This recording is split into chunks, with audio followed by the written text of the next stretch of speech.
Hello అండి. Welcome to our channel. ఈరోజు మన రెసిపీ టమాటా రైస్ ఆర్ టమాటా పులావ్.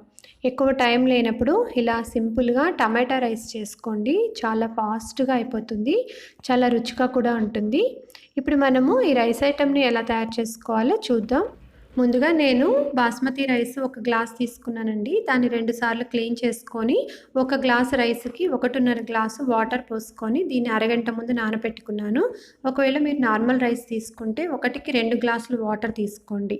ఇప్పుడు స్టవ్ ఆన్ చేసుకొని ఒక పాన్ పెట్టుకొని అందులో 2 స్పూన్ల ఆయిల్ వేసుకుంటున్నాను. 1 స్పూను నెయ్యి వేసుకుంటున్నాను.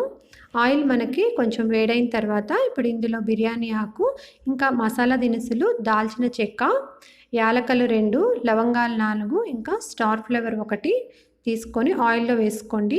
ఇవి కొంచెం వేయించుకోండి. ఇప్పుడు ఇవి మనకి లైట్‌గా వేగిన తర్వాత ఇప్పుడు ఇందులో నేను 1 స్పూను జీలకర్ర కూడా వేసుకుంటున్నాను. జీలకర్ర కూడా వేసుకొని కొంచెం వేయించుకోండి. ఇప్పుడు ఇందులో 2 చిన్న చిన్న ఆనియన్స్‌ని ఇలా సన్నగా పొడవుగా కట్ చేసుకొని ఆయిల్‌లో వేసుకుంటున్నాను. ఆనియన్స్ మనకి కొంచెం మగ్గాలండి. లైట్‌గా కలర్ చేంజ్ అవ్వాలి. ఆనియన్స్ త్వరగా మగ్గటానికి కొంచెం సాల్ట్ వేసుకుంటే ఫాస్ట్‌గా మగ్గిపోతాయి. నేను ఇక్కడ ఒక పావు స్పూన్ సాల్ట్ వేసుకున్నాను. ఒకసారి మిక్స్ చేసుకొని దీన్ని కొంచెం సేపు ఫ్రై చేసుకోండి. ఇక్కడ చూడండి మనకి ఆనియన్స్ లైట్‌గా కలర్ చేంజ్ అయ్యాయి. ఆనియన్స్ మగ్గాయి కదా! ఇప్పుడు ఇందులో మనము అల్లం వెల్లుల్లి పేస్ట్ 1 స్పూన్ వేసుకుంటున్నాను. అల్లం వెల్లుల్లి పేస్ట్ వేసుకొని పచ్చివాసన పోయేంత వరకు ఆయిల్‌లో ఇలా ఫ్రై చేసుకోవాలి. ఇది కూడా మనకి లైట్‌గా వేగిన తర్వాత ఇప్పుడు నేను 2 పచ్చిమిరపకాయల్ని ఇలా పొడవుగా కట్ చేసుకొని యాడ్ చేసుకుంటున్నాను. ఇది కూడా ఒకసారి మిక్స్ చేసుకోండి. తర్వాత కొంచెం పుదీనా తీసుకున్నానండి. పుదీనా యాడ్ చేయటం వల్ల మనకి ఫ్లేవర్ చాలా బాగుంటుంది. బిర్యానీ టేస్ట్ వస్తుంది. పుదీనా కూడా వేసుకొని ఒకసారి ఇలా మిక్స్ చేసుకోండి. పుదీనాతో పాటుగా కొంచెం కొత్తిమీరను కూడా యాడ్ చేస్తున్నాను. కొత్తిమీర కూడా వేసుకొని ఒకసారి ఇలా కలుపుకోండి. ఇప్పుడు 5 మీడియం సైజ్ టమాటాలని ఇలా చిన్న చిన్న ముక్కలుగా కట్ చేసుకొని టమాటాలు వేసుకుంటున్నాను. టమాటా వేసుకున్న తర్వాత మొత్తంలో బాగా కలిసేలాగా ఈ విధంగా ఒకసారి మిక్స్ చేసుకోండి. ఈ టమాటాలు కూడా మనకి బాగా మగ్గాలండి. మిగిలిన అన్నింటితోటి చక్కగా మిక్స్ అయిపోవాలి. అందుకని మనం ఇప్పుడు ఇలా మిక్స్ చేసుకున్న తర్వాత మూత పెట్టుకొని కరెక్ట్‌గా ఒక 5 నిమిషాలు మీడియం ఫ్లేమ్‌లో పెట్టి ఉడికించుకోండి. మధ్య మధ్యలో మనం మూత తీసి కలుపుకుంటూ ఉండాలి. లేకపోతే అడుగంటిపోతుంది. ఒక 5 నిమిషాలకి చూడండి టమాటాలు కూడా చక్కగా మిక్స్ అయిపోయాయి కదా! బాగా మగ్గిపోయాయి. ఇప్పుడు దీన్ని ఇలా ఒకసారి మిక్స్ చేసేసుకోండి. ఇప్పుడు ఇందులో నేను మిగిలిన స్పైసెస్ యాడ్ చేస్తున్నాను. పసుపు ఒక పావు స్పూన్ వేసుకోండి. సాల్ట్ టేస్ట్‌కి సరిపడినంత వేసుకోండి. నేను ఇక్కడ సైంధవ లవణం 1.25 స్పూన్ యాడ్ చేశాను. అలాగే ఒక అర స్పూను గరం మసాలా, ఒక అర స్పూను కారాన్ని యాడ్ చేసుకుంటున్నాను. ఇప్పుడు ఇవన్నీ వేసుకున్న తర్వాత ఈ విధంగా ఒకసారి బాగా కలిసేలాగా మిక్స్ చేసుకోండి. ఇప్పుడు ఇందులో నేను ఇందాక రైస్ నానబెట్టుకొని ఉంచుకున్నాను కదండీ! ఒక గ్లాస్ బాస్మతి రైస్‌కి 1.5 గ్లాస్ వాటర్ ముందుగానే వేసుకొని నానబెట్టుకున్నాను. ఇప్పుడు మనము ఆ వాటర్ వరకు ముందు వేసుకుందాము. అందులో ఉన్న వాటర్ వరకు ముందు వంచేసుకొని ఫ్లేమ్ హైలో పెట్టుకొని దీన్ని బాగా మనకి తెరిలేంత వరకు కూడా ఉంచుకోవాలి. ఇక్కడ చూడండి ఇలా మనకి ఇలా బాగా వాటర్ తెరులుతూ ఉన్నాయి కదా!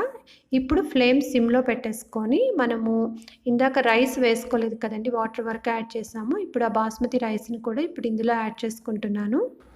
ఒకవేళ నార్మల్ రైస్ తీసుకున్నట్లయితే 1కి 2 గ్లాసులు వాటర్ వేసుకోవాలి. రైస్ మొత్తం వేసుకున్న తర్వాత ఈ విధంగా ఒకసారి బాగా మిక్స్ చేసుకోండి. మొత్తంలో కలిసేలాగా ఇలా మిక్స్ చేసుకున్న తర్వాత ఫ్లేమ్ మనం ఇప్పుడు సిమ్‌లోనే ఉంచుకోవాలి. మూత పెట్టేసి కరెక్ట్‌గా 15 నిమిషాలు సిమ్‌లో పెట్టుకొని దీన్ని ఉడికించుకోవాలి. మధ్య మధ్యలో అసలు కలపొద్దండి. మనం ఏం కదిలించాల్సిన అవసరం లేదు. 15 నిమిషాలు అలా మూత పెట్టేసి వదిలేసేయొచ్చు. ఫ్లేమ్ మాత్రం సిమ్‌లోనే ఉంచుకోవాలి. ఒకవేళ మీరు కుక్కర్ పెట్టుకున్నట్లయితే 2 కానీ, 3 కానీ విజిల్స్ వచ్చేంత వరకు ఉంచుకోండి. కరెక్ట్‌గా 15 నిమిషాల తర్వాత మనం మూత తీసి వాటర్ ఏమైనా ఉన్నాయేమో అడుగున ఒకసారి చెక్ చేసుకుందాము. ఒక సైడ్ నుంచి ఈ విధంగా పక్కకి ఇలా అని చూస్తే మనకు తెలుస్తుంది. ఇప్పుడు వాటర్ కూడా ఏమీ లేదు. చక్కగా కుక్ అయిపోయింది. ఇప్పుడు స్టవ్ ఆఫ్ చేసేసేయండి. మూత పెట్టేసి ఒక 10 నిమిషాలు మనం అసలేమీ కదిలించొద్దండి. ఈలోపు మనకి అడుగున ఎక్కడైనా కొంచెం పలుకు ఉన్నా లేకపోతే లైట్‌గా ఎక్కడైనా వాటర్ ఉన్నా కూడా అదంతా కూడా చక్కగా అబ్జార్బ్ చేసుకొని మనకి రైస్ చక్కగా కుక్ అయ్యి పొడి పొడిగా వస్తుంది. ఇప్పుడు 10 నిమిషాల తర్వాత మూత తీసేసి ఒకసారి మిక్స్ చేసుకుందాం. మనకి టమాటాలన్నీ కూడా పైకొచ్చేసాయి కదా! ఈ విధంగా నిదానంగా ఒక సైడ్ నుంచి మిక్స్ చేసుకోండి. అప్పుడు రైస్ మనకి ఇలా విరిగిపోకుండా ముద్దగా అవ్వకుండా ఉంటుంది.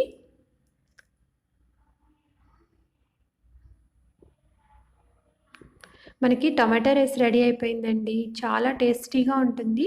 ఇలా మనం ఎప్పుడైనా ఎక్కువ టైం లేనప్పుడు ఇలా డిఫరెంట్‌గా తినాలి అనిపించినప్పుడు ఈ రైస్ ఐటెమ్ చేసుకోవచ్చు. చాలా ఫాస్ట్‌గా అయిపోతుంది. చాలా టేస్టీగా ఉంటుంది. మీరు కూడా ఎప్పుడైనా ట్రై చేయండి. Thank you so much for watching this video. ఈ వీడియో మీకు నచ్చితే ప్లీజ్ లైక్ చేయండి. వీడియోని మీ ఫ్యామిలీ అండ్ ఫ్రెండ్స్ తోటి షేర్ చేసుకోండి. మరిన్ని వీడియోస్ కోసం మా ఛానల్‌ని సబ్స్క్రైబ్ చేసుకోండి. పక్కనే ఉన్న బెల్ ఐకాన్ ప్రెస్ చేయండి.